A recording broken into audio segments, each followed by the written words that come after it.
एक बार की बात है। प्रतापनगर राज्य में एक रतन सिंह नाम का राजा रहा करता था। वह बहुत ईमानदार और साहसी था। वह अपनी प्रजा से बहुत प्यार करता था। उसके राज्य के सभी लोग एक खुशहाल जीवन जिया करते थे। परंतु राजा को एक बात हमेशा परेशान किया करती थी कि उसके बाद उसका राज्य कौन संभालेगा, क्योंकि उसकी कोई औलाद नहीं थी।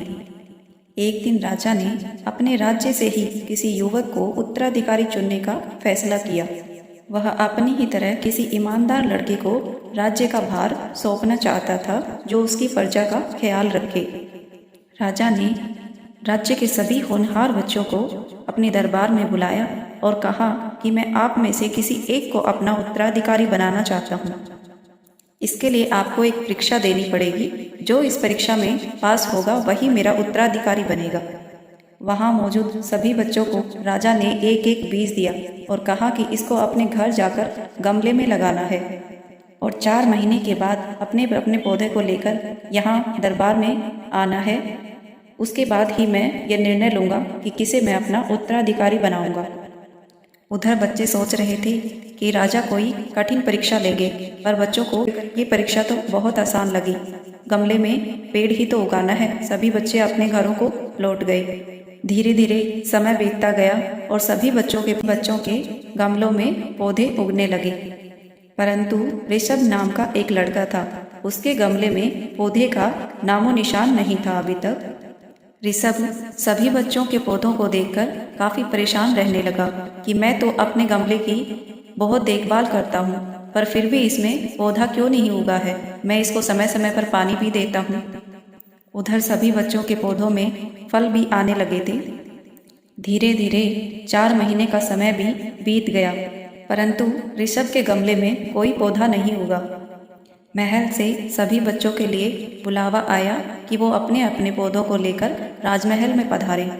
ऋषभ ने राजमहल में न जाने का निर्णय लिया, क्योंकि उसे लगा कि उसकी बात पर कोई विश्वास नहीं करेगा कि वो पौधे में रोजाना पानी दिया करता था। सब उसकी बात पर हंसेंगे।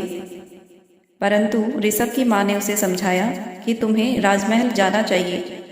नतीजा जो भी हो, तुम्हें ये बीज राजमहल में वापस लौटा देना चाहिए।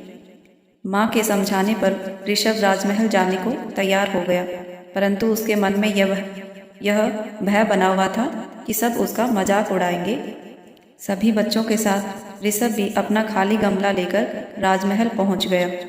इतने में राजा आ गए और वो सभी बच्चों के पौधों को ध्यान से देखने लगे। खाली गमले को देखकर राजा ने कहा कि यह गमला किसका है। ऋषभ ने डरते हुए बोला कि महाराज, ये गमला मेरा है। राजा ने कहा कि तुम्हारा गमला खाली क्यों है? बाकी बच्चों के गमलों में सुंदर सुंदर पौधे लगे हुए हैं।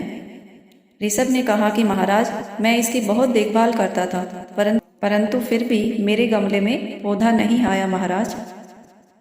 राजा, आओ मेरे साथ। ऋषभ राजा के बुलाने पर डर गया। उसको लगा कि उसके साथ पता नहीं आज क्या होने वाला है। राजा उसको सिंहासन के पास ले गए और उन्होंने बोला कि यही मेरा असली उत्तराधिकारी है। राजा की यह बात सुनकर सभी बच्चे आश्चर्य में पड़ गए। उनके भावों को ताकते हुए राजा ने कहा कि मैंने जो तुम लोगों को बीज दिया था वह नकली बीज था, उससे पौधा आ ही नहीं सकता था, परंतु तुम लोगों ने उस बीज को बदल दिया। ऋषभ ने पूरी ईमानदारी से 4 महीने तक मेहनत की और अपनी असफलता को स्वीकार करते हुए यह खाली गमला मेरे सामने लेकर आया।